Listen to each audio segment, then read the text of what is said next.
With the price of a dozen eggs still soaring, many organizers of Easter egg hunts this upcoming weekend have gotten creative.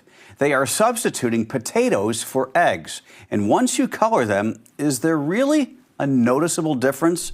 Rose Atwater on her website Rose Bakes says, quote, small potatoes or baby potatoes have sort of an egg shape, and they're a lot of fun to look at. So let's color potatoes for Easter. As Straight Arrow News has been reporting, the latest strain of bird flu has led to the slaughter of millions of birds and thus cut the supply of eggs. The average price of a dozen was $4.95 in January, then $5.90 in February, and $6.23 in March, according to the Bureau of Labor Statistics. The U.S. Agriculture Department noted, quote, even though shell egg demand is improving into the final week ahead of Easter weekend, it continues to lag behind current expectations and past Easter trends. In layman's terms, people are walking by at the grocery store and deciding they are simply too expensive. Enter the potato, and it's becoming a bit of a trend. The Kraft Patch on its Facebook page has a picture of Easter egg potatoes of all different colors. The caption reads, skip those expensive eggs and dye potatoes for Easter instead. The picture includes eggs with smiley faces winking in approval. And others are getting creative as well. The New York Times featured John Young from Young's Jersey Dairy in Ohio. Normally, his family buys 10,000 eggs for its annual Easter egg hunt, in which about 2,000 people attend. This year, for the first time in the family's 40-year history, they bought plastic-colored eggs. But instead of leaving kids feeling empty or hollow when they open one, there is a coupon for a free ride on the carousel. He says the responses have been pretty positive. Young says many people in town were scared they would have to cancel the annual egg hunt. Safe to say, we can all agree it sounds like a pretty exciting event. Get it? I know you did. For Unbiased Updates, I'm Craig DeGrelli. Happy Easter, everybody. Have a wonderful weekend. Orthodox Christian worshippers celebrated Easter's Holy Fire ceremony, illuminating Jerusalem's Church of the Holy Sepulchre with candles. The Holy Fire is considered a miracle that occurs every year on Holy Saturday, the day preceding Easter on Sunday. Take a look at these images.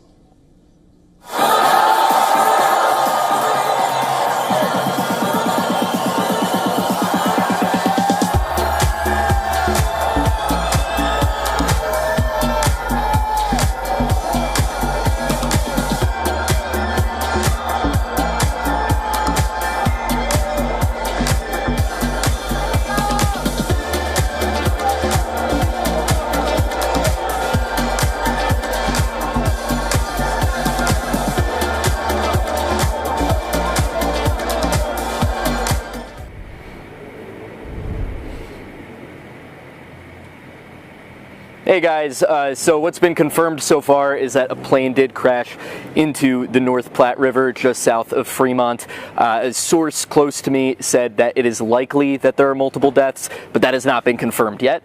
I did talk to the Waterloo Fire Chief, Travis Harlow, and he confirmed to me over the phone that Waterloo Fire is here. They offered mutual aid, and they did send an airboat, which is on the scene, and right now they are in an active recovery mission. They are all in the water. He also said, or I also spoke to the Fremont the Fremont Dodge County Sheriff's Office, and they said they've been out here for about an hour and a half now. They're going to give us updates as things go on, but right now we're just in a media staging area. You can see we have this car behind us, and there's further lights down there, but that's about all that we have right now, and we'll keep you updated as we hear more. Now, non-alcoholic fatty liver disease is on the rise, and it's hitting the younger people really hard. Doctors across India are now raising alarm as more individuals under the age of 30 are being diagnosed with this silent yet serious condition. Fatty liver happens when excess fat builds up in the liver, and no, it's not just about alcohol.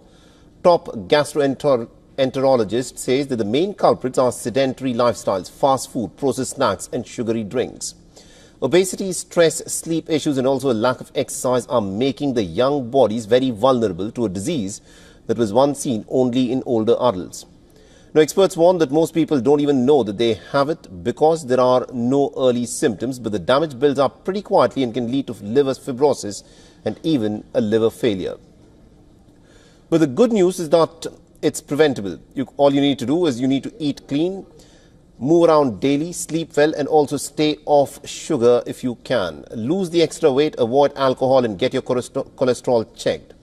And if you think online apps can fix this, then think again. Doctors say that customized guidance is key because everybody works very differently.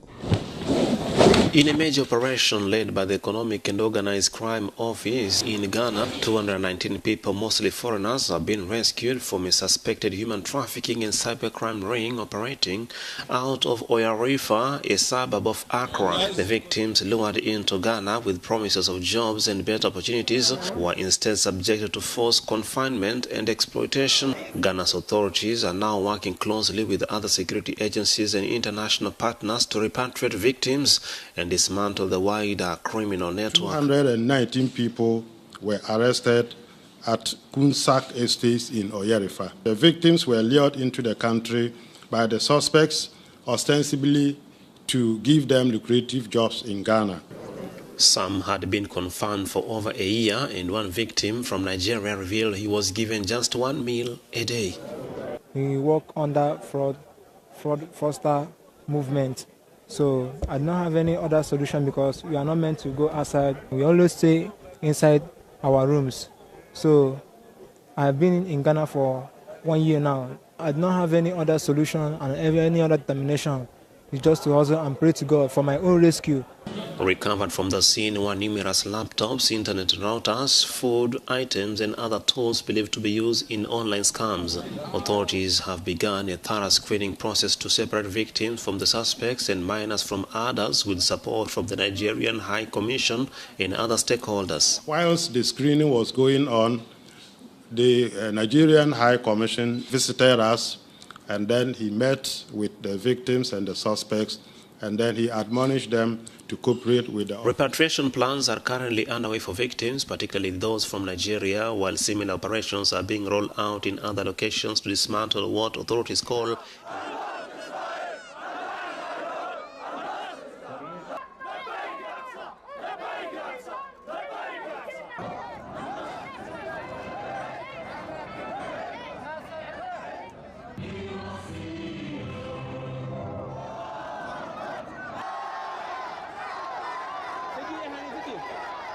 خروجنا في هذا اليوم العظيم واستجابة لقول الله سبحانه وتعالى وإن استنصروكم في الدين فعليكم النصر. خرجنا في هذا اليوم العظيم لنقول للعدو الأمريكي، نقول له مهما دمرت ومهما قصفت ومهما ارتكبت من المجازر بحق شعب الإيمان والحكمة والله لن تثنينا، والله لا يزيدنا هذا إلا صبرا وصمودا ووفاء في إسناد القضية الفلسطينية وفي وقوفنا إلى جانب إخواننا في غزة.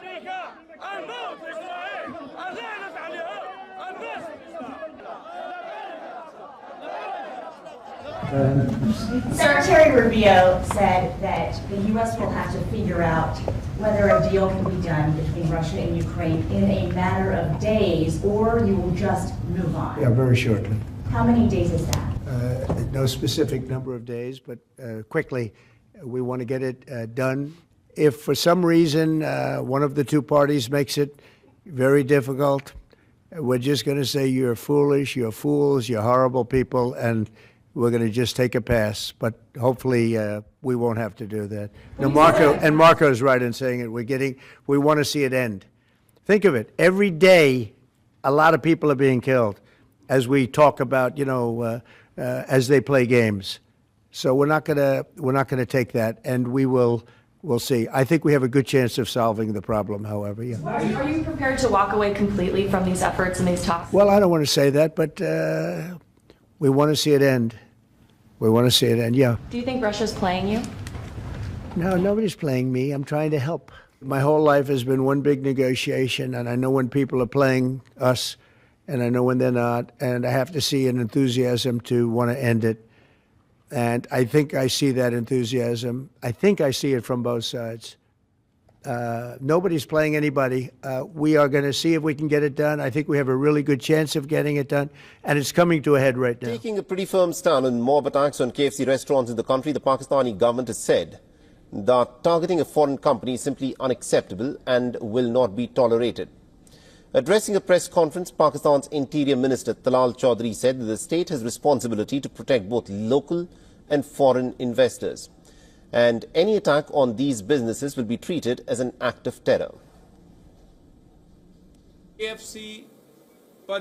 Around 20 attacks on KFC outlets have been reported across Pakistan, which are regrettable and unacceptable. Tragically, a KFC employee lost his life in Sheikhupura. Clear instructions have been issued to all provinces to ensure public safety.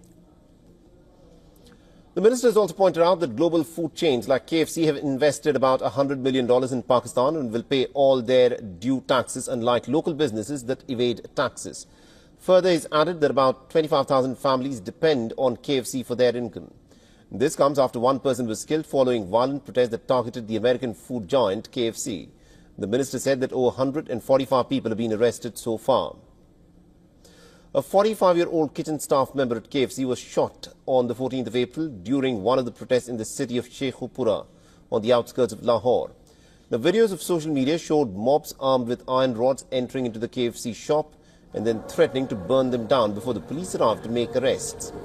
Mob attacks were held in KFC outlets across Pakistan's biggest cities, Karachi, Lahore and capital Islamabad. The past week has recorded about 20 attempted attacks on KFC outlets across the country. According to reports, over 12 FIRs have been filed in Lahore and 2 in Islamabad. The thousands in Pakistan have been carrying out large-scale demonstrations against Israel's military onslaught in the Gaza Strip.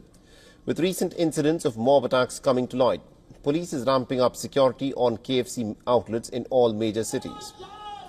Now, of late, American businesses and entities have also come under attack for US's support to Israel. Throughout the war in Gaza, that has killed over 50,000 Palestinians.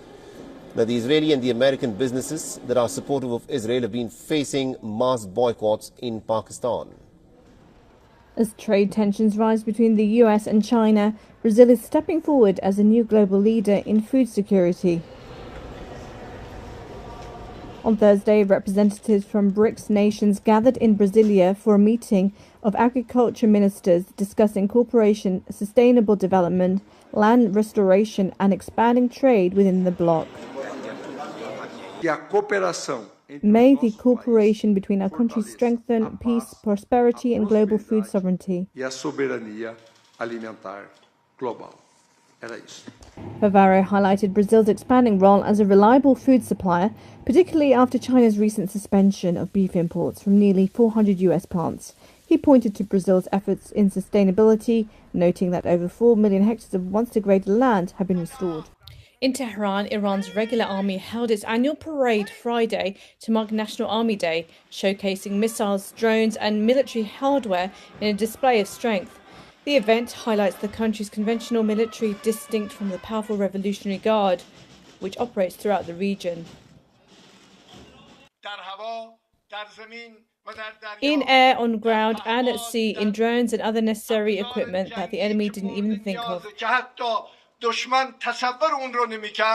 Our military forces have managed to acquire necessary technology.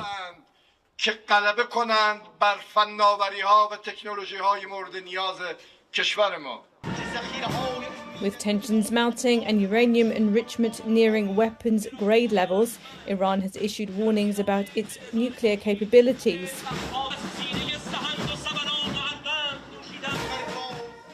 Meanwhile, US President Donald Trump has threatened potential airstrikes if no agreement is reached, raising the stakes for both sides as nearly 5 decades of hostility hang in the balance.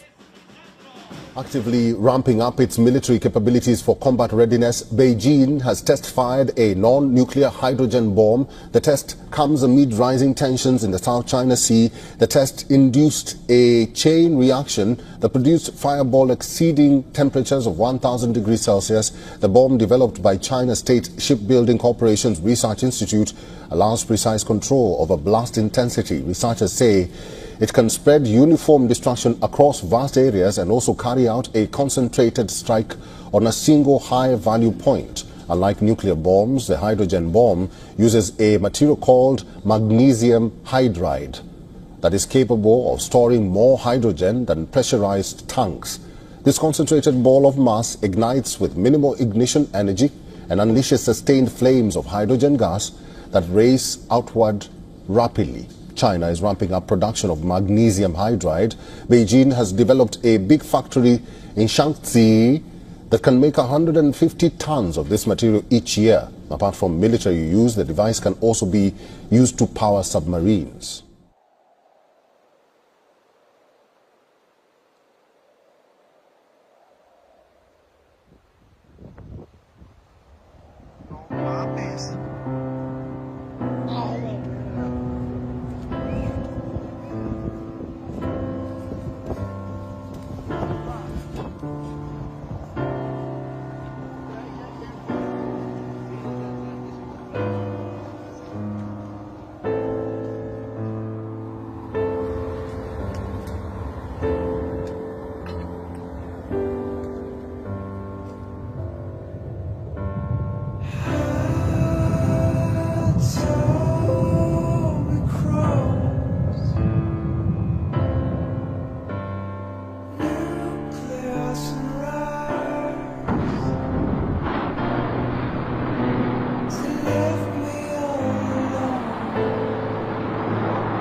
इधर दिखाओ आदिल भाई, ये कितने kilo का होगा? आधा kilo का होगा? वो छोटा हो गया है ना, इतना बड़ा था, आधा किलो का होगा ये तकरीबन।